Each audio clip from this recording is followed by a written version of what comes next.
अविश्वास के कारण है। जिसको ईश्वर में विश्वास नहीं है वो इच्छा भी करेगा, लोभ लालच भी करेगा। और जो विश्वासी है वो जानता है कि शरीर को जब जैसी आवश्यकता है परमात्मा इसको पहुंचाता ही है।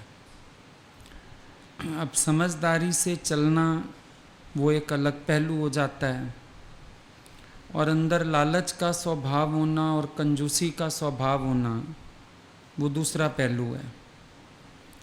साधक को कम से कम में चलना आना चाहिए, ये उसकी साधना का हिस्सा है। अपने आप को लालच से बचाए, अपने आप को मांगने से बचाए, ये बहुत अच्छी बातें हैं।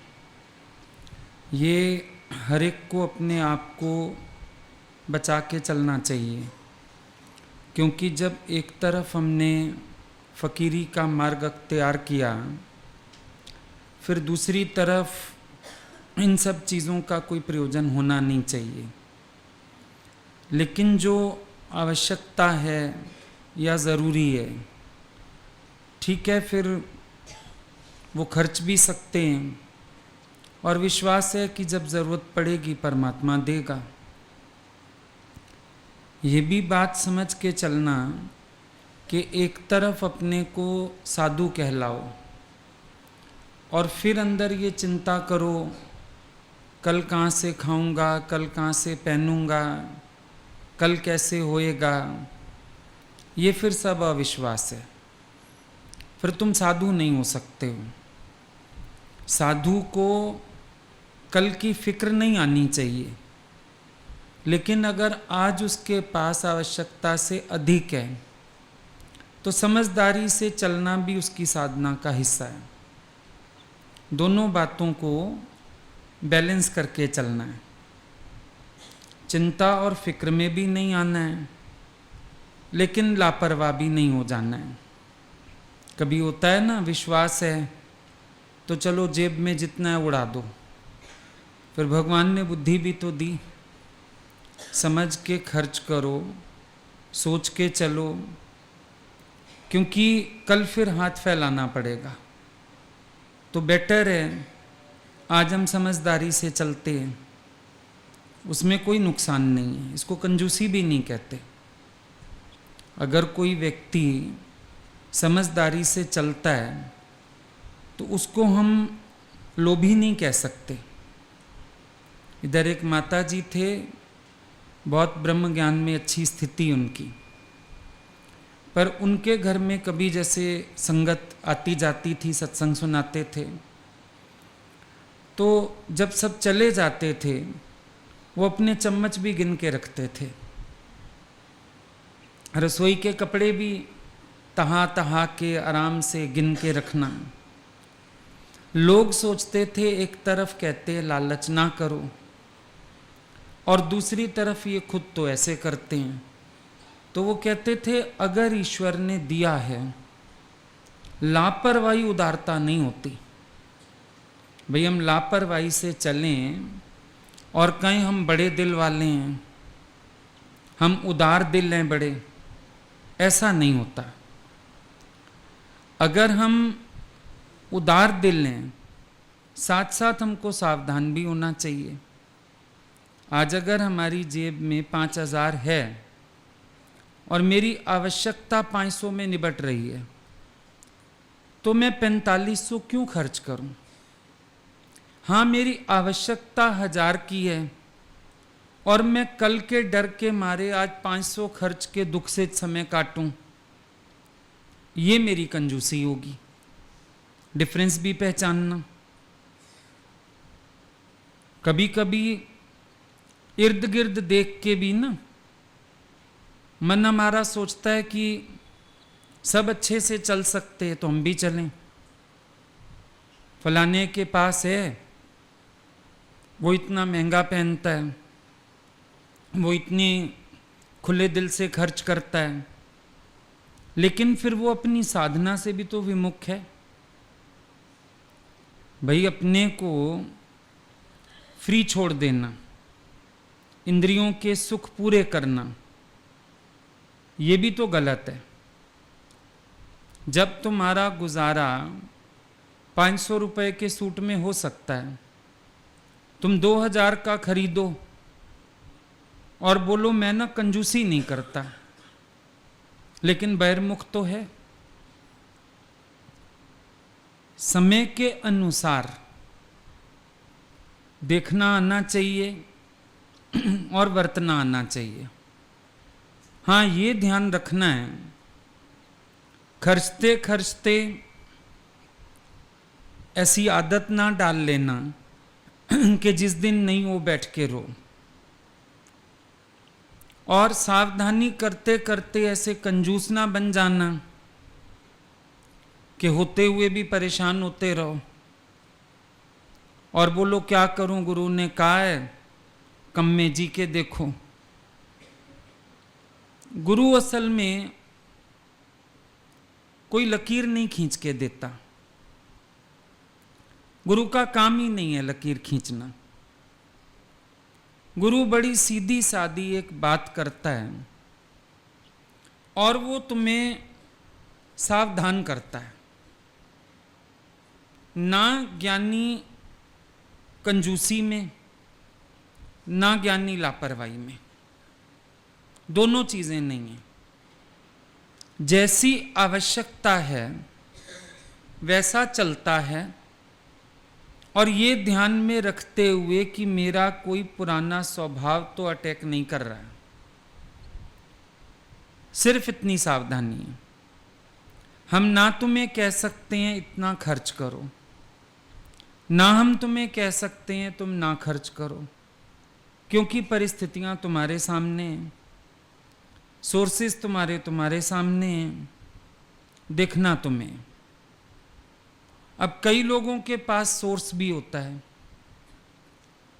सोर्स है कि तुम कमा रहे हो, चलो कमा रहे हो, थोड़ा कर भी लेते हो, कोई बात नहीं है। कहीं कहीं पर सोर्स ये है कि दूसरे से ले रहे हो।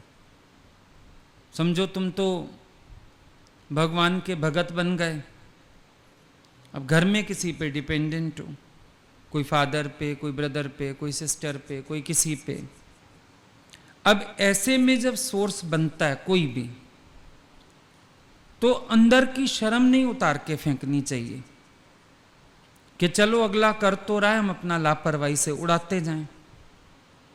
ये भी देखना पड़ेगा सोर्स कहाँ है, क्या है।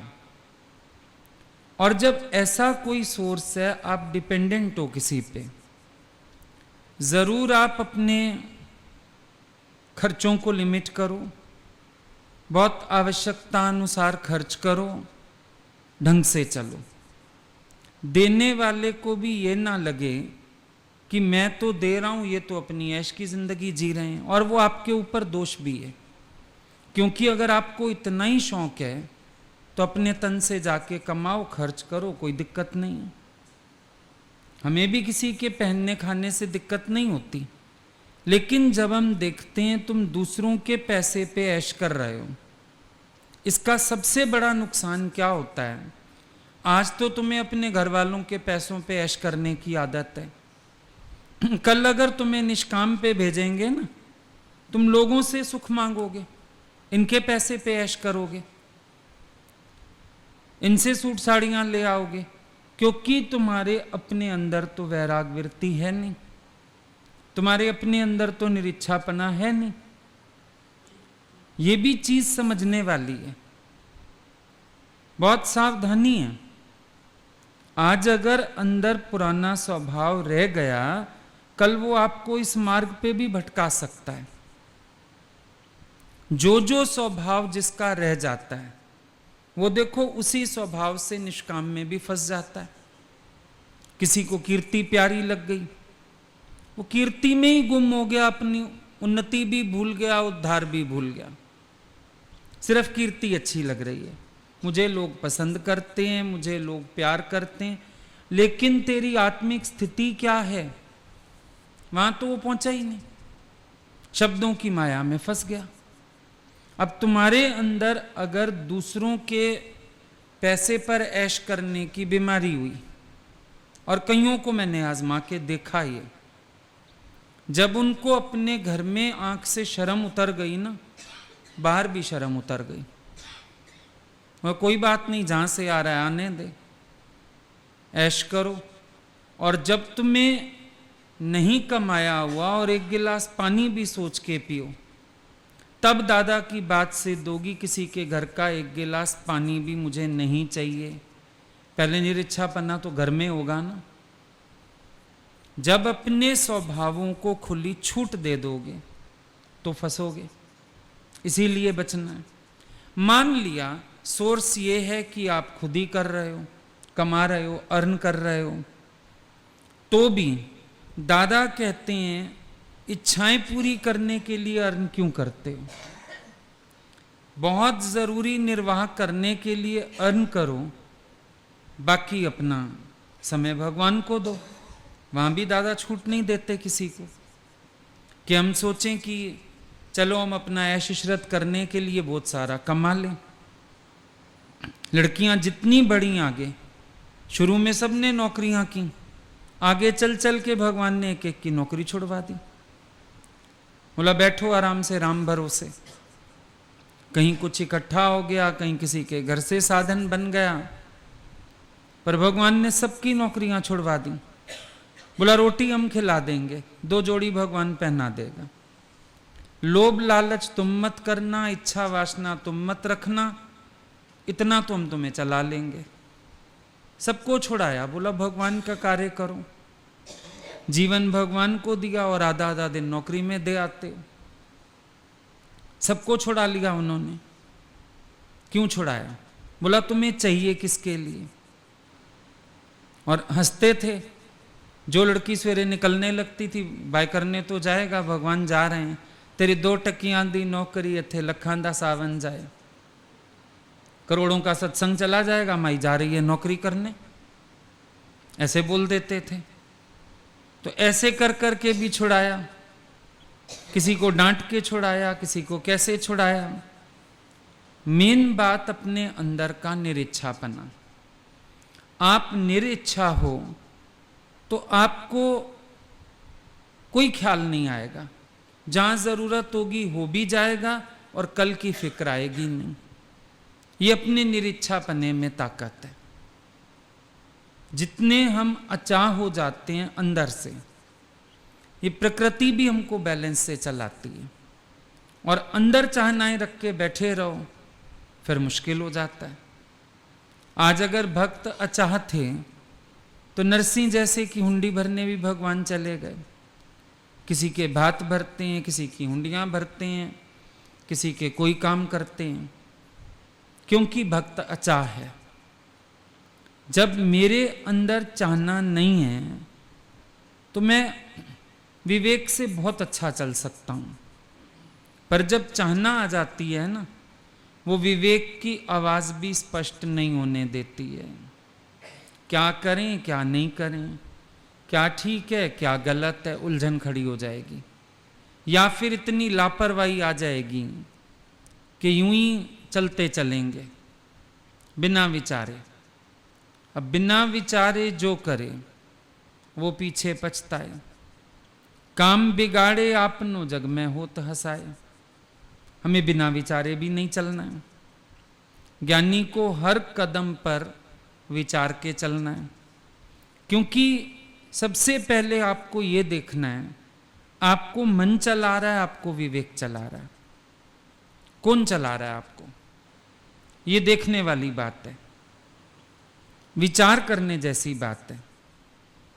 अब एक छोटी सी बात है, भाई तुमने 4 लोगों ने एक माला पहनी,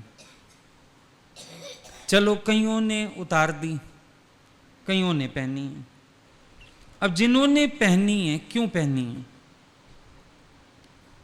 जिन्होंने उतारी उन्होंने क्यों उतारी है? सोचने वाले प्रश्न है। जरूरी नहीं पहनने वाला हर एक भक्ति भाव से पहने बैठा होगा। बड़ा भगत है, बड़ा उसको भगवान से प्यार है, उसको लग रहा है भगवान की माला मेरे गले में डली रहे। हो सकता है श्रृंगार का शौक हो, श्रृंगार रस, पर इंसान अंतर्मुख होता नहीं कि मुझे ये देखा देखी है, मेरा ये रस अपने अंदर का है, या सचमुच मेरी कोई भक्ति बढ़ रही है। कई काम होते हैं ऐसे जो आप करते हो, लेकिन देखने वाली बात है क्यों करते हो। हर कदम पे सोच विचार, अगर विचार साथ नहीं है आप जिज्ञासु नहीं हो। जी आपके पास अपने हर कर्म की समाधानता होनी चाहिए। मैं कुछ करता हूं तो क्यों करता हूं, नहीं करता हूं तो क्यों नहीं करता हूं। You should know. दूसरा क्या कर रहा है वो नहीं, तुम्हें देखना है। तुमने कुछ किया, क्यों किया। मान लो किसी ने 4 कपड़े लिए, तुमने नहीं लिए, क्यों नहीं लिए। कंजूसी के कारण, पैसे नहीं थे, घर कहना पड़ता, या मन नहीं हुआ। ये जो बात चलती है कि 4 लोगों को मिठाई पेश की गई और उन्होंने इनकार किया, कारण ढूंढा गया, इनकारी का क्या कारण। एक बेचारे को डायबिटीज, दूसरे को डॉक्टर की मना, तीसरे को कुछ और प्रॉब्लम, चौथा कहता है मेरा मन नहीं था। आपने कोई कर्म नहीं किया, कभी कभी इसमें भी बिल्ला लग जाता है, मैंने नहीं किया। पर आपने क्यों नहीं किया, व्हाट्स द रीजन। आपको रीजन पता अपने अंदर। आपका मन ही नहीं हुआ या किसी और कारण ने आपका हाथ रोका। अब जैसे अभी अभी आपने बोला, लगता है फिर घर वालों से मांगना पड़ेगा। परेशानी ये है मांगना ना पड़े। मांगना ना पड़े में भी 2 कारण हैं। एक अंदर का जमीर कहता है मांगना ना पड़े, एक होता है कि मिलता तानो तुनको के साथ है इसलिए मांगना ना पड़े। अगर तो जमीर है, सही चीज है, पर अगर उसमें भी कारण ये है क्योंकि वो लोग कुड़ के देंगे, 4 बातें सुना के देंगे, फिर अंदर इच्छा बरकरार है।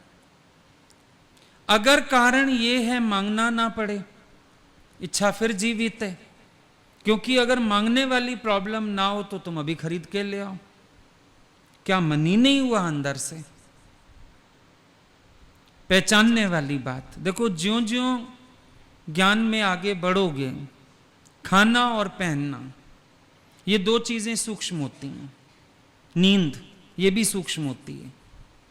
खाना सूक्ष्म होगा, बहुत मिर्च मसाले तला फला ये सब पसंद नहीं आएगा।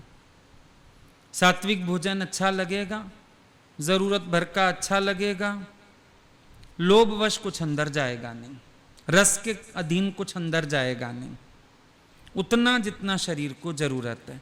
भले बड़ी पसंद की चीज भी सामने आ जाए, बड़े दिन बाद भी खा रहे हैं तो भी उतना सा जितना इसको संतुष्टि हो जाए। ये नहीं लालच है चल 1 पीस की जगह 2 निगलूं, 3 निगलूं, 4 निगलूं लालच से, ऐसा नहीं होगा। खाना सूक्ष्म होगा, बल्कि जो चीजें पसंद थीं वो भी धीरे धीरे रस छूटता जाएगा। लगेगा सादा दाल फुल्का ही अच्छा लगता है बस, और कुछ अच्छा ही नहीं लगता, ये अपने आप हो जाएगा। पहनना सूक्ष्म हो जाएगा, मना सिंपल चीज पसंद आएगी। ये नहीं रेट देख के लूं, 2000 वाली चाहिए, 2500 वाली चाहिए, सोबर सिंपल पसंद हो जाएगी। और अंदर से इन चीजों के प्रति चिंतन ही छूट जाएंगे। बहुत अधिक समय नहीं जाएगा खरीदने में, इसमें उसमें, जो लिया अपना सादा सा पहना मौज में चले, कोई टेंशन ही नहीं है। एक नींद सूक्ष्म हो जाएगी, आलस्य प्रमाद ये बिल्कुल खत्म होता जाता है। तो ये ध्यान देने वाली बातें हैं कि ज्यों ज्यों ज्ञान में वृत्ति बनती है, संसार में जहां जहां वृत्ति बनी हुई थी वहां से हटने लगती है। ना संसार का लोभ रहता है और ना कोई अविश्वास है जिसके कारण कंजूसी करें। अगर आज सामने कुछ आ गया, संत ने बोला था एक लड़के को, तेरी प्रारब्ध में बस 100 रुपए हैं, जब तेरे 100 रुपए खत्म होंगे तो मर जाएगा। बेचारा सोचने लगा, अब ये 100 रुपए मैं क्या करूं, दान कर देता हूं। कितने दिन जी गया, संत फिर मिला तो लड़का बोलता है, आपने तो कहा था मैं मर जाऊंगा, मैंने 100 रुपए नहीं खाए अभी तक। बोला, तू जो ये रोज बांटे खड़ा है, भगवान 100 रुपए देता है तो बांट देता है। तो विश्वास है एक कि जो परमात्मा आज चला रहा है वो कल भी चलाएगा, इसीलिए कंजूसी भी नहीं है। जो है पास में अगर वो बांटना पड़ता है, इट्स ओके, दे सकते हैं, बांट सकते हैं, खर्च सकते हैं, कल की कोई टेंशन नहीं है। लेकिन कल की टेंशन नहीं है, इस चक्कर में अपनी इंद्रियों को आजादी भी नहीं है कि चलो भाई खुला छोड़ दिया, कोई बात नहीं, खाओ खर्चो मौज करो, कल भगवान देगा। भगवान ने हो सकता है आज ही जेब में कल का 60 डाला हो। होता नहीं, जब स्कूल जाते थे तो खर्ची समझो 5 रुपए है रोज की या 10 रुपए, आजकल तो ज्यादा है, हमारे टाइम तो इतनी भी नहीं थी, पर एक एग्जाम्पल है, समझो 10 रुपए खर्ची है। अब क्या करते थे पिताजी, 50 रुपए इकट्ठे दे दिए, भाई बेटा 5 दिन की जेब खर्ची हो गई तेरी, और 50 इकट्ठे हैं तो कह दिया जाता था हफ्ते की हो गई। 50 रुपए 7 दिन चलाने, ना 5 तो जरूर चला। बच्चे ने क्या किया, आज तो 50 मिल गए, उड़ा लिए। अब सवेरे खड़ा हो जाए, पापा पैसे खत्म हो गए, तो 2 चांटे आएंगे, अब पैसे नहीं आएंगे। रोज मांग, रोज 2 थप्पड़ खा, 10 रुपए की जगह 10 थप्पड़ रसीद। क्यों, पापा ने तो 5 दिन खर्चने को दिए थे वो। चलो भगवान माता, भगवान पिता, तो उसने जेब में डाले, सोच समझ के खर्च करो। क्यों खर्च कर लिए ऐसे? आज भगवान ने दिया है, कल देगा। पहले देखो तो सही, अगर आज से ज्यादा है इसका मतलब कल का प्लस है, इसी में संभाल के खर्चना। ये तो अक्ल आती नहीं किसी को। आज भगवान ने दिया है, कल भगवान देगा। आज वाला अगर जरूरत से ज्यादा है उसको रखना है कल के लिए। रोज रोज अजीब लगता है ना, बच्चे बड़े हो जाते हैं, माँ बाप भी सोचते हैं रोज ही इतना बड़ा हो गया, रोज 10 रुपए मांगने खड़ा होए। कभी कभी तो महीने की इकट्ठी दे देते हैं, ये ले भाई 200 रुपया रख महीने का। अच्छा नहीं लगता, बड़ा हो रहा है बच्चा, रोज ऐसे 10 रुपए मांगे।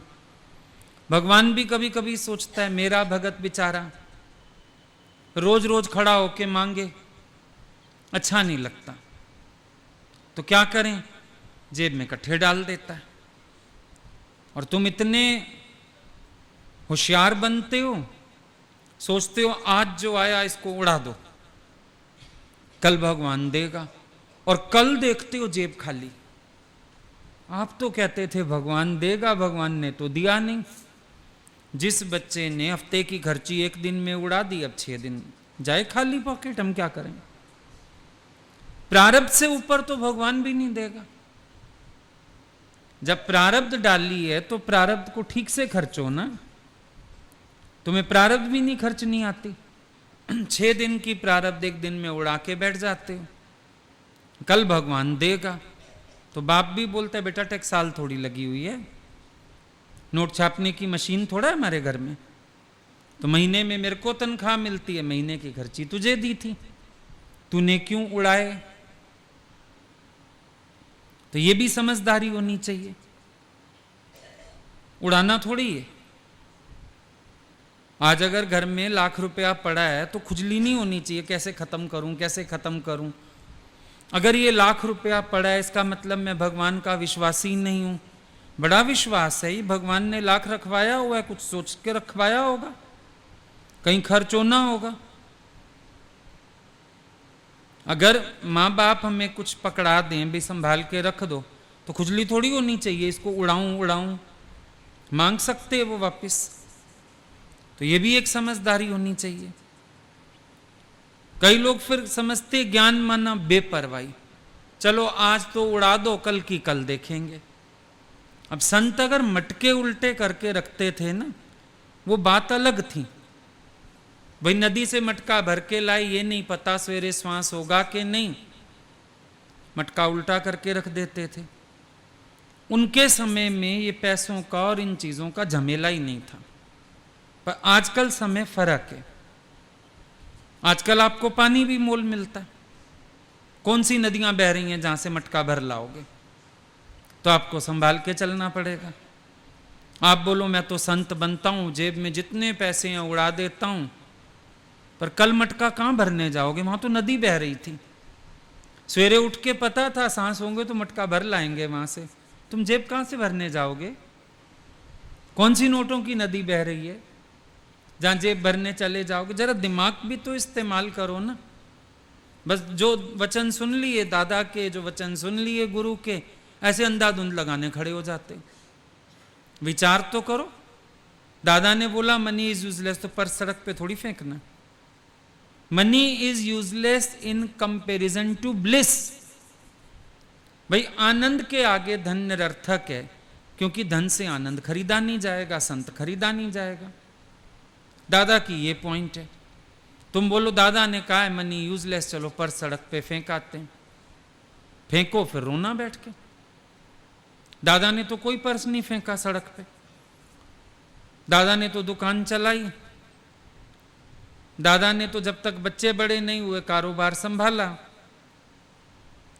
फिर जब बच्चों ने संभाल लिया, भले दादा हट गए वहां से, वो एक बात अलग हो गई। लेकिन कहा क्या जाता है, हम करने क्या लगते हैं। बोला जाता है भाई शरीर को प्रारब्ध भगवान देगा। अब दो तरीके हैं भगवान के देने के, या तो किसी का साधन बना देता है उससे देता है, या किसी के शरीर से ही काम करा के फिर उसको प्रारब्ध देता है। दोनों तरीके हैं उसके। कोई हट करे, मैं तो काम करके ही खाऊंगा, भगवान कोई काम ही नहीं फलने देता, उसकी प्रारब्ध है ऐसे खाने की। कोई हट करे, मैं तो बैठ के ही खाऊंगा, नहीं देता भगवान उसको, तुझे कमा के खाना है। तो आखिर भी ईश्वर का इशारा मानना पड़ता है। किसी की चलती थोड़ी है। चले तेरी ना मेरी यहां, तू क्यों सोचे भला। हम फिर अपनी बुद्धि से ना ज्ञान को भी उल्टा सीधा करने लगते हैं। ज्ञान को उल्टा सीधा थोड़ी करना। भले शरीर में नहीं हूं, फिर इसको नहलाएं नहीं, धुलाएं नहीं, इसकी दवा दारू ना करें, इसको संभालें नहीं, पागलपन कहलाएगा। अब शरीर तुमने धारण किया है तो इसकी संभाल भी करो। अब सूट पहनना है तो प्रेस करके ही पहनेंगे ना, मैला हो जाएगा तो धो के पहनेंगे। तो शरीर की भी प्रारब्ध जैसी है, मेंटेन तो करना पड़ता है। अब आप बोलो क्या जरूरत है, शरीर तो मैं हूं ही नहीं। भले मैं शरीर नहीं हूं, घोड़ा भले मैं नहीं हूं, पर घोड़े की संभाल ना करी तो मैं आऊं जाऊंगा कैसे। इसीलिए घोड़े को समय पर दाना भी देना पड़ता है, घास खिलानी पड़ती है, मालिश भी करनी पड़ती है घोड़े की, नहलाना भी पड़ता है, सब काम करना पड़ेगा।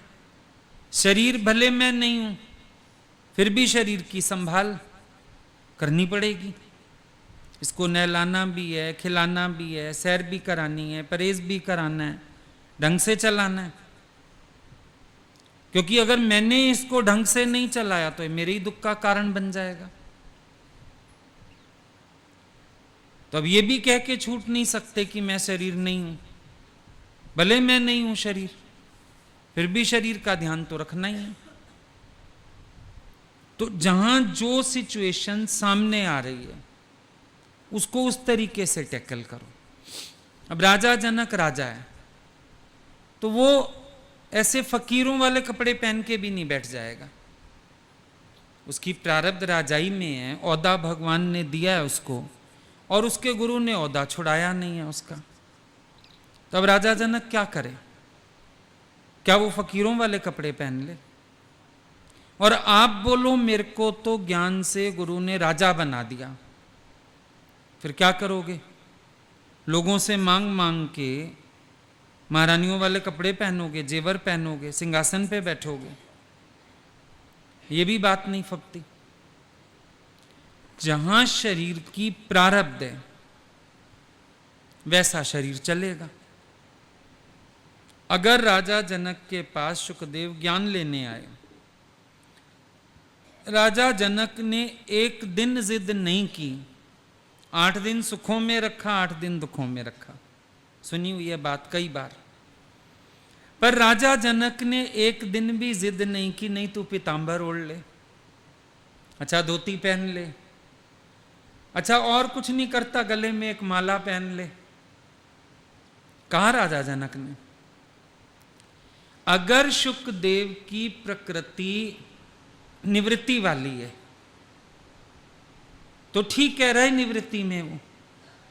राजा जनक का शुकदेव की निवृत्ति से भी कोई प्रयोजन नहीं है भाई। उसके अपने शरीर की प्रवृत्ति है या निवृत्ति है। राजा जनक उससे अलग होके बैठे और शुकदेव ने एक टॉन्ट नहीं किया। अहंकार लेके आया था मैं निवृत्ति मार्ग वाला, राजा जनक प्रवृत्ति मार्ग वाला। पर उसने भी जनक को एक दिन नहीं कहा कि त्याग करके देख तो पता चले तुझे क्या होती है फकीरी। चल तू सिंहासन छोड़ दे, राज्य छोड़ दे, सॉरी सिंहासन छोड़ दे, राज्य छोड़ दे, वस्त्र उतार दे, तब तू संत होगा। जहां उसकी प्रवृत्ति है, जहां उसकी निवृत्ति है, वो वहीं के वहीं है। बदलने की कोशिश नहीं करना। रामकृष्ण परमहंस शादी करते हैं। विवेकानंद को उन्होंने एक बार नहीं कहा तू भी कर, बल्कि उसकी शादी की बातें चल रही हैं। मां बहुत पीछे पड़ी है, चला चलाया धंधा भी मिल रहा है और अगलों को कहा जा रहा है तुम लड़की से शादी कर लो, तुम्हें चला चलाया बिजनेस दे देंगे, पैसा दे देंगे, लड़की भी पल जाएगी, सब हो जाएगा। रामकृष्ण परमहंस समाधि लगा के बैठ गए। किसी ने पूछा आप क्या कर रहे हैं? अरे नरेन का मन ना पलट जाए, मैं समाधि लगा के बैठा हूं। रामकृष्ण उसको नहीं कहते शादी कर ले, एक बार नहीं बोला। विवेकानंद ने एक बार नहीं कहा उनको कि आपने तो शादी की, मैं भी करूं। हर एक अपनी प्रवृत्ति निवृत्ति शरीर की जहां सेट है वहीं सेट रहने देगा। होता क्या है, इंसान को अंदर का लोभ और इच्छाएं ये उकसाती हैं। कई बार मैंने देखा भगवान के पास भी, अब भगवान तो भगवान है और उनका भी पहले का समय तो किसी ने देखा नहीं जो हम लोगों ने देखा। नायलॉन की साड़ियां हमारे सामने 70-70 रुपए की, 40-40 रुपए की खरीदी जाती थी। वो समय तो किसी को याद नहीं उनका, लेकिन लोगों ने देखा ना, राजसी वस्त्र देखे और वो राजसी वस्त्र भी उनकी इच्छा नहीं थी। हम सबका मन होता था भगवान ऐसे द्वारिकाधीश लगें, सुंदर लगें, महाराजा लगें। ये सब भक्तों का संकल्प होता था, उनकी बीच में कोई इच्छा प्लस नहीं होती थी। लेकिन लोगों ने देखा और सब ने नकल शुरू कर दी। निष्काम में रोले पड़ गए।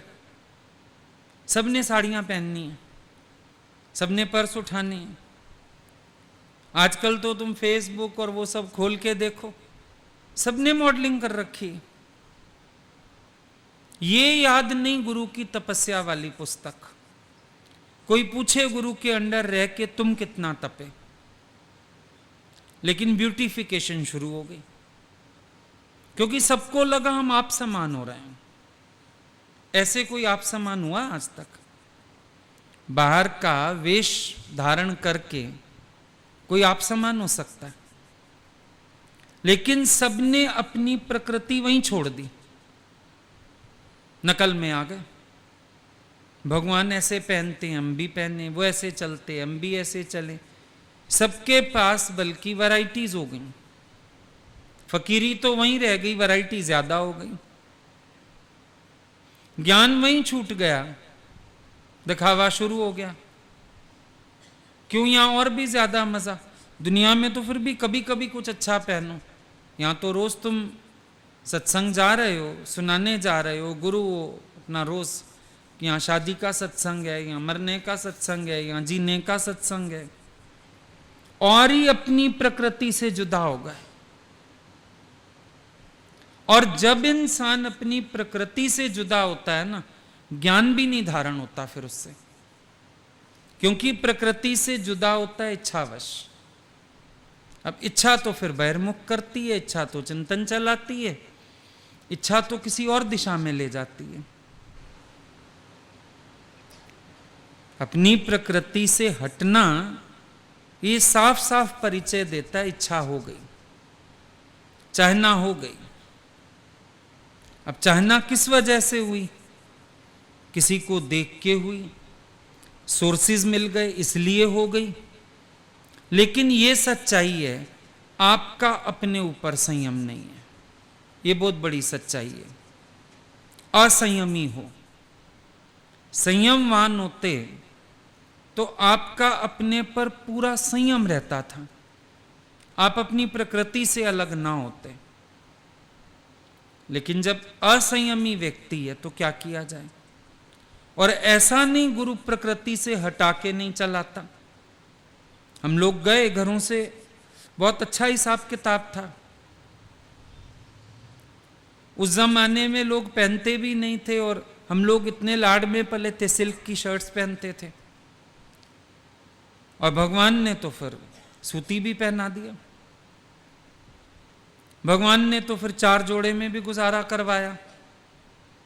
हटाता है गुरु एक समय, हमें हमारी प्रकृति से हटा के वैराग में रखता है। संयम तो पैदा करवाएगा ना। अब बात आत्म संयम की है, तुम बाहर से क्या करते हो क्या नहीं करते हो वो मैटर नहीं करता, मैटर करता है आत्म संयम कितना है। अपने ऊपर कंट्रोल होना ये बहुत बड़ी बात है। अच्छा, कभी कभी हो सकता है इस कंट्रोल को आसपास के लोग भी कंजूसी का नाम दे दें, तुम तो कंजूस हो, तुम तो है, पर वो कंजूसी का विकार फिर भी कम तंग करेगा, छुड़ा लेगा गुरु उसी से। पर ये जो अपने प्रति ज्यादा उदारता आ जाती है ना, ये बहुत बहिर्मुख कर देती है, ये बहुत काम खराब कर देती है। इसमें बहुत मन में खेचल आ जाती है और चिंतन आ जाते हैं, इससे फिर बच के चलना पड़ेगा। क्यों गुरु कहता है be careful and you won't fall. Careful होके चलो, और केयरफुलनेस यही है कि हम हर कदम पे विचार करें। अगर हम कुछ कर रहे हैं तो भी, नहीं कर रहे हैं तो भी, क्योंकि हमारा मन इतनी जल्दी स्वार्थ नहीं छोड़ता। कुछ करता है अगर, उसके पीछे भी स्वार्थ है, कुछ नहीं कर रहा उसके पीछे भी स्वार्थ है। भगवान कहते थे तुम्हारा मन बोला, पूछो तुम्हारा मन क्यों बोल रहा है, क्यों चल रहा है मन। कभी मन नहीं चला, भगवान हमें कोई विचार नहीं आया, कहते थे क्यों नहीं आया। विचार ना आने के पीछे भी तो कारण खोजो। कुत्ता भौंका मतलब कोई आहट पाई है उसने, पर कभी कुत्ता नहीं भौंका आहट होने के बाद भी। क्या चक्कर है? चक्कर ये है या तो कुत्ता बीमार है, या कुत्ता खाने में बिजी है, या कुत्ता अपने विषय भोग में बिजी है। कहीं तो कुत्ते की वृत्ति है जो कुत्ता भौंका नहीं। कहते थे मन जिस दिन ना भौंका उस दिन भी देखना क्यों ना भौंका। क्या चक्कर है? अभी 10 चीजें सामने आई, एक ने कहा मेरी ये, एक ने कहा मेरे को ये पसंद, एक चुपचाप बैठा रहा। भगवान उसको वैरागी नहीं मानते थे, पूछते थे बता तू क्या सोच के चुप है, तेरी चुप्पी के पीछे क्या सोच थी। अगला कहता था ये तो घटिया है, मैं बढ़िया लाऊंगा, ये नहीं पहनूंगा। पकड़ लिया कि इसकी इच्छा अभी इससे भी आगे है, ये इसलिए चुप बैठा, इसलिए चुप नहीं बैठा कि ये इच्छा खत्म किए बैठा। और एक व्यक्ति निरसंकल्प बैठा है, वो कहता है मुझे संकल्प हुआ ही नहीं, जरूरत ही नहीं है। अब फर्क समझ सकते हो दो बातों का। कभी कभी आप मन के चलने को तो जांचते हो, नहीं चलने को नहीं जांचते हो, जबकि दोनों जांचने हैं। मन के चलने को भी जांचो, मन के ना चलने को भी जांचो, ताकि निश्चिंतता हो सके कि मैं ज्ञानवश शांत हूं, ये नहीं कि किसी और कारण से शांत हूं। और किसी कारण से शांत होने का मतलब हुआ अंदर फिर कोई सूक्ष्म इच्छा है, अंदर कोई ना कोई सूक्ष्म मन में चाहना है जो आपको अशांत किए जा रही है। पहचानने वाली बात है। कभी कभी हम कहते हैं घर में कोई अशांत हुआ, दुखी हुआ हमारे सत्संग आने से, पर कभी कभी उनके साथ हम भी अशांत हो लेते हैं। हम क्यों अशांत हैं? अटैचमेंट की वजह से। हम क्यों अशांत हैं? मोह की वजह से। हम क्यों अशांत हैं? क्योंकि हमने अपना सुख उनके सुख में माना हुआ है। ये सुखी तो हम सुखी, ये दुखी तो हम दुखी। फिर ये अपना मोह हुआ। फिर अभी भगवान से बढ़ के दुनिया में कुछ और प्रिय है तुम्हें? भाई तुम्हारा आनंद क्यों छिन भिन्न हुआ? तुम्हारी तार क्यों टूटी परमात्मा से? तेरी वृत्ति क्यों भंग होती जा रही है? अब ये सब कैसे खोजोगे? जब साक्षी होगे, जब अलग करके देखोगे, तब समझ में आएगा मन तुम्हें कैसा नाच नचा रहा है। वरना तो ऐसे लगता है ना, मुदार दिल बहुत है, हम किसी का एहसान नहीं भूलते हैं। मन ढक्कन ये लगाता है, मैं ना किसी का एहसान नहीं भूलता हूं, मैं ना बड़ा अच्छे दिल का आदमी हूं। तो एहसान तो उतारने का तरीका यही है ना। हम जिस सत्य के मार्ग पर चलते हैं, हम सबको कहते आओ तुम भी सच पाके सुखी हो जाओ। जो हमसे बन पाती है हम सेवा भी कर देते हैं। यही हुआ ना एहसान मानना। लेकिन दुखी हो जाना अंदर से किसी की वजह से, अपना आनंद तोड़ बैठना, भगवान से तार तोड़ बैठना, ये क्या हुआ? ये मेरे मुंह के कारण हुआ, ये अज्ञानता हुई। ये फिर ज्ञान नहीं है, ये अज्ञान है। इस अज्ञान को भी जीतना है, इस अज्ञान से भी ऊंचा उठना है। भले हम ये नहीं कहते कोई दुखी हो रहा है तुम उसके सामने तालियां बजा बजा हंसो, पर अंदर स्थिति शांत होनी चाहिए, अंदर बैलेंस होना चाहिए। क्योंकि ये तो भाई प्रारब्ध के भोग हैं। किसी ने सेवा देनी है, किसी ने लेनी है, सीधी बात है। कल तुम करके आए होगे, आज तुम्हारी किसी ने कर दी। पर ये तो नहीं उस चक्कर में किसी के साथ जन्म मरण में आओगे, ये तो नहीं किसी के चक्कर में भगवान से दूर हो जाओगे। और अगर करी भी किसी ने, समझो एक वक्त पर, वो भी अपने मुंह में आके करी। मोह होता है ना, मुंह में आके करी। तो तू क्यों इंज बैठी? तो तुम क्यों परेशान हो जाते हो? तो ये मन का चलना पहचानो अपने। ये कुत्ता क्यों भौंकता है सारा दिन? मुंह में आके हड्डी दिखती है, इसको भौंकता है, परेशान होता है, फिर अपने को ब्लेम करता है मेरी वजह से तो कोई दुखी नहीं होता है, कोई किसी की वजह से दुखी नहीं होता, हर एक को उसका ख्याल दुखी या सुखी बनाता है। भगवान बुद्ध कहते हैं अगर तेरा ख्याल तुझे दुखी ना करे तो निराकार परमात्मा को भी ताकत नहीं है तुझे दुखी करे, तो तेरा ख्याल ही तुझे तंग करता है। तो सामने वालों को भी उनका स्वार्थ, उनके ख्याल ये अशांत कर रहे हैं। हम क्या कह रहे हैं? भगत तो उल्टा और ही सबकी भलाई करता है, ना टोकता है, ना मांगता है, ना शोर करता है। भगत तो और ही भलाई करता है सबकी। पर अगर किसी को अंदर हमारे भगत होने से ही परेशानी हो, फिर क्या कर सकते हैं? फिर क्या करेंगे? तो ऐसे में भी मन का चलना नहीं बनता। कभी कभी घर के लोग फिर देखो मुंह में आके ज्यादा देने लगते, नहीं नहीं तू रख, नहीं नहीं तू बनवा। वहां गीता भगवान की बात याद करो, उनकी मां उनके लिए जो चीज बनती थी, खीर बनी, कुछ हलवा बना, भगवान घर नहीं होते थे, दादा के साथ गए होते थे, कटोरी भर के रखती थी कि गीता आएगी तो खाएगी। प्यार करते थे। भगवान ने देखा ये तो मेरे से मोह करती है, वो रोज एक सत्संज्ञानी साथ ले आते थे और माँ ने जो बना रखा कटोरी उसको खिला देते थे। माँ ने रखना ही छोड़ दिया।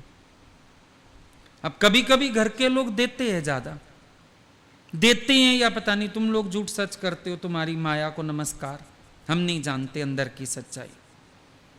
कई लड़कियां जाती, माँ ने ना 4 पहले ही लेके रखे थे, उन्होंने ना सिलवा के ही रखे थे, वहां ना पड़े ही थे, यहां से जान के ही ना ले गई माई, पता था वहां 4 नहीं है, बहाने से बनवा लूंगी।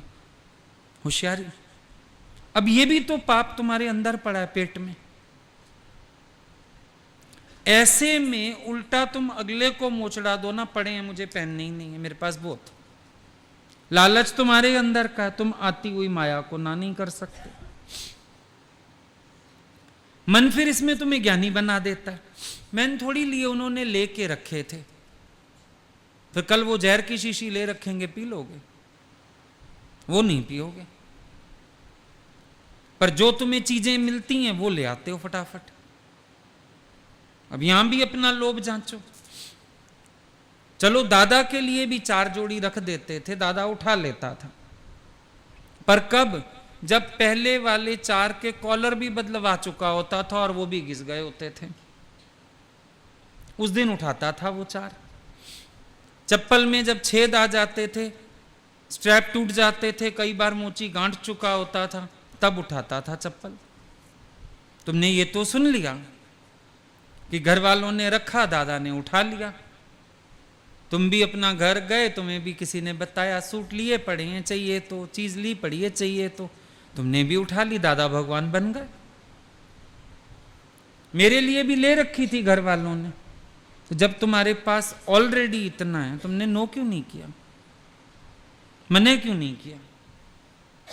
ये क्यों नहीं बोला कि तुम क्यों लेके रखते, मुझे नहीं चाहिए, कोई भी बनवाए, मैं तो हाथ ही नहीं लगाऊंगा। मन तुम्हारा उस समय जैसे कुत्ता दुम मिलाए ना हड्डी देख के, मन तुम्हारा ऐसा दुम मिलाने लगता है। वाह वाह, बहुत अच्छे, मैं अभी पहले दे आऊं सिलने, फटाफट दे आऊं, फटाफट बन जाए, फटाफट पहन लूं, जैसे मरे जा रहे हैं। ये हुआ लोभ। लोभ जो कुत्ते के साथ खिलाए। क्योंकि घर वाले भी जब दे तो देते हैं, पर अंदरूनी जब हम सुनते हैं हमको दर्द होता है। जब लोग बोलते हैं ना लालच तो बहुत है जी, आपको नहीं पता, चीज दिखाने की देर है, पहले झपटता है, ये गंदा लगता है कि ये लोभ कुत्ते के साथ खिला रहा है। निंदा तो है ना, नजरों में गिरते हो, घर वालों की भी नजरों में, कि जब वो अंदरूनी मेरे से बातें करते हैं, सच में उस समय सुना नहीं जाता, बुरा लगता है। बोले कहानी वहीं की वहीं है, संयम तो कोई नहीं है जी, अभी तो बस चले हमारा भी उठा ले। जिद तो वही है, लोभ तो वही है, तंग तो वैसा ही करते। तो परखे जा रहे हो अगर दुनिया से, तो अपने को परखना तो आसान है। यही अपने को जांच लिया हो तो कुत्ते के साथ खाने वाली हालत ना हो। याद है ना, राजा कहता था मेरे को लोभ नहीं है, मैं तो राजा हूं। संत लोभ पे कथा करता था। कहता है महात्मा जी क्या रोज लोभ पे बात करते? बोला लोभ तो बेटा बुरी चीज है, जीतनी चाहिए, तुझे नहीं है? मैं राजा, मुझे किस चीज का लोभ, मेरे पास तो पहले ही बहुत है। अगले दिन आया कथा सुनने, संत भी समर्थ थे। कुत्ते के गले में उन्होंने बड़ा सा हीरा बांध दिया। अब राजा का ध्यान ही ना लगे कथा में, बार बार उधर घूम के देखे, उधर घूम के देखे। संत ने कहा भाई क्या बात है, कथा ही नहीं सुन रहा है, कहां ध्यान है तेरा? ये जो कुत्ते के गले में हीरा है ना बहुत बढ़िया है, मैं अपने मुकुट में लगाऊंगा, मेरा मुकुट ही चमक जाएगा। अरे तू तो कहता था मुझे लोभ नहीं है, मुझे कुछ नहीं चाहिए। बोला आप कीमत बताओ, ये हीरा कितने का है, मुझे तो अभी चाहिए।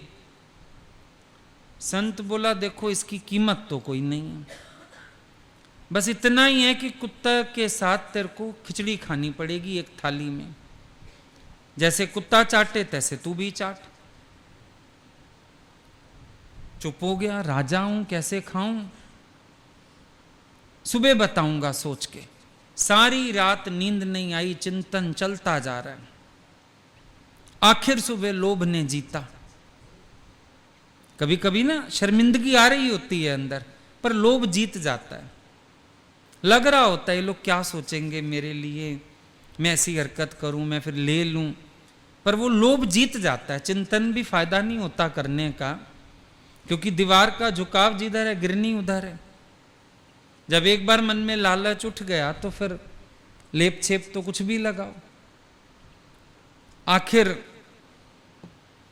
राजा ने बोला ठीक है मैं तैयार हूं कुत्ते के साथ खिचड़ी खाने को। गुरु ने भी मुनादी करवा दी, सब आ गए। बड़े मैदान में बीचों बीच खिचड़ी की प्लेट रखी गई। कुत्ते ने मुंह डाला। अब राजा ने यह सोच के डाला कि लोग कितने दिन याद करेंगे, भूल जाएंगे, पर हीरा तो मिल जाएगा। जैसे ही राजा मुंह डालने लगा खिचड़ी में, गुरु ने लपड़, बड़ा लपड़ मारा है कस के। नालायक तू बोलता था ना मुझे लोभ नहीं है, ये है लोभ जो कुत्ते के साथ खिला रहा है। कई विकार हैं ऐसे, तुम बड़ी जल्दी है नहीं, तुम्हें बड़े थप्पड़ चाहिए असल में। एक बड़ा चांटा मार के हम तुम्हें बताएंगे तुम्हारे अंदर काम वासना है कि नहीं है, लोभ है कि नहीं है, मोह है कि नहीं है। झूठ बोलते हो, बड़ा लपड़ चाहिए अभी, बड़े कस के दिमाग ठिकाने आ जाए। बातें करते हो, खाली लोभ नहीं है। जब कारण बनता है, जब चीज आती है, ये जो ये गाल फूलते हैं, ये जो चमक आती है, जो होठों पे मुस्कुराहट, आंखों में चमक, तुम क्या सोचते हो? मन का एक तरीका है, मन इतने रस्तों से बाहर आता है, वो कहीं ना कहीं से इशारा दे जाता है। तुम भले बाहर से नो कर रहे हो और अंदर यस हो ना, मुझे वो भी पढ़ना आता है कि तुम बाहर से नो कर रहे हो, अंदर तुम्हारी यस है। बाहर से मना कर रहे हो, अंदर से लग रहा है मिल जाए। वो नहीं घर में आती है समधन, समधन आए, बेटे के ससुराल जाओ या बहू की माँ आए, लिफाफा पकड़ाती है, भाई ले हो। बाहर से ना ना ना ना बहन जी बड़े साल हो गए, बहुत साल हो गए शादी को, अब नहीं। वो अंदर से लगता है दे दे, मैं ही पता नहीं लिफाफा भी पतला ही है, कितना दे के जा रही है, 31 दे रही है, 51 दे रही है, 11 दे रही है। अंदर से तो हाँ होती है, पता है लेना ही है, मिलना ही है। और ना जो दे तो देखो फिर तुम्हारा मुंह फूल के कुपा हो जाए। बहू की माँ, मैं बेटे की माँ, मुझे दे के नहीं गई, समधन आई गई, बेटी को ही दे गई होगी, अंदर अंदर जो दे गई, मुझे ना दे गई। लालची नहीं हो, बनेगा क्या तुम्हारा उसके 1100-2100 से, क्या बनेगा तुम्हारा? पर लालच है, दे जाए माई आई है तो दे के ही जाना चाहिए इसको। बहू के ससुराल वो मायके में कोई जाती हूं, कौन जाता है जी? शादी पे गए थे, उसके बाद अब गए इतने सालों में, तो सूट साड़ी तो बनती है, लिफाफा तो बनता है एक। लोभ लालच तो बहुत छिपा पड़ा। लोग शगुन देते हैं सोच सोच के, बेटे की शादी है 11 देंगे तो 21 मिलेगा, 21 देंगे 31 मिलेगा, कैलकुलेट कर लेते हैं। लड़के की शादी है इतना तो मिलेगा वापस। ये सब लोभ लालच नहीं है तो क्या है? काय के लिए लालच करते हो? कंजूसी तो बड़ी कम है, कंजूसी भी खाली इसलिए कि मेरा जमा रहे, बाकी कोई कंजूसी नहीं। जमा करने की बीमारी है, वो भी लोभ का ही रूप। अगर तुम दूसरी तरफ से देखो ना, कंजूसी भी तो लालच का रूप है। लालची आदमी कंजूस होता है, ज्ञानी बैलेंस से चलता है, खर्च भी सकता है रोक भी सकता है, दोनों बातें। ऐसा नहीं है कि खर्च नहीं सकता, ऐसे ऐसे नहीं होता, खर्च सकता है, ठीक है। आ गई चीज पसंद, जरूरत है, लेनी है, ठीक है। फिर ये नहीं सोचता कितने की है, ले ली तो ले ली। और कभी रोकना है तो बड़े बाजार से भी वापस आ सकता है। नहीं भाई, आवश्यकता नहीं है और वर्थ नहीं है, इतनी नहीं लेनी। कंजूस नहीं है। लेकिन तुम लोग या तो रिचर्ड डाई रिच, कंजूस आदमी अमीर होके मरते हैं, होते सोते भी रोते रहना हर टाइम। ये नहीं कि है नहीं है, लेकिन फिर भी सोचते रहते हो चलो गुजारा कर लें। गुजारा करके भी नहीं जीता ज्ञानी। साधना अवस्था में कर सकते हो गुजारा, पर ज्ञानी गुजारे से भी नहीं जीता, लेकिन लापरवाही से भी नहीं जीता। जो आवश्यकता है, और आवश्यकता पड़ जाए तो उदारता से बांट भी सकता है, ऐसा भी कुछ नहीं है। उस दिन बताया ना मैंने, भगवान को कोई इतना सा कह देता था आपकी साड़ी अच्छी लग रही है, सत्संग के बाद बदल के उसको साड़ी दे ही देते थे।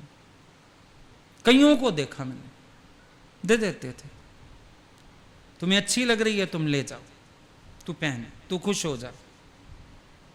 गीता भगवान गए डॉक्टर के पास जब तबीयत खराब हुई थी, तो डॉक्टर ने बोला आपको अब रेशमी कपड़ा सूट नहीं करेगा, कुछ नहीं पहनना, सिर्फ कॉटन पहनना। घर आए, पूरी अलमारी खाली कर दी। लड़कियों को बुलाया जो रहती थी सत्संग में साथ साथ।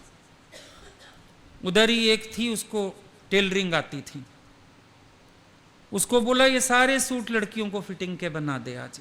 पूरी अलमारी खाली कर दी 1 मिनट में। बोला जब हमको इस्तेमाल ही नहीं करने, रख के क्या करने, सारे बांट दिए। उनको बोला सिल सिल के इन लड़कियों के बना दो, बना दिए गए। ज्ञानी उदार दिल भी, इच्छा से लिया नहीं ना, इच्छा से देने में भी परेशानी नहीं।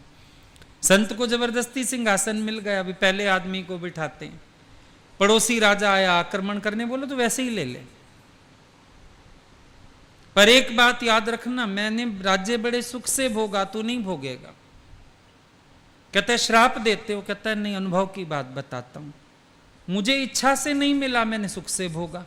तू इच्छा से ले रहा है तो सुख नहीं ले पाएगा। तो तुम जो काम इच्छा से करते हो, लोगे इच्छा से तो दुखी सुखी भी होगे, खराब हो गया, फट गया, देना पड़ा किसी को। ज्ञानी ने इच्छा से लिया, नहीं तो देने में भी दिक्कत नहीं, खुश होता है, तुमको पहना के भी खुश होता है। तुम पहनो, तुम खाओ, तुम मौज करो, तुम अच्छे लगो, तुम सुंदर लगो, कोई दिक्कत नहीं। तो बात कारण की नहीं, बात तुम्हारे मन की स्थिति की। अपने को अच्छी तरह जांचना, तुम्हें अंदर से समझ में आएगा कि बैलेंस चलना क्या होता है और कंजूसी या लालच में चलना क्या होता है। आई बात समझ में?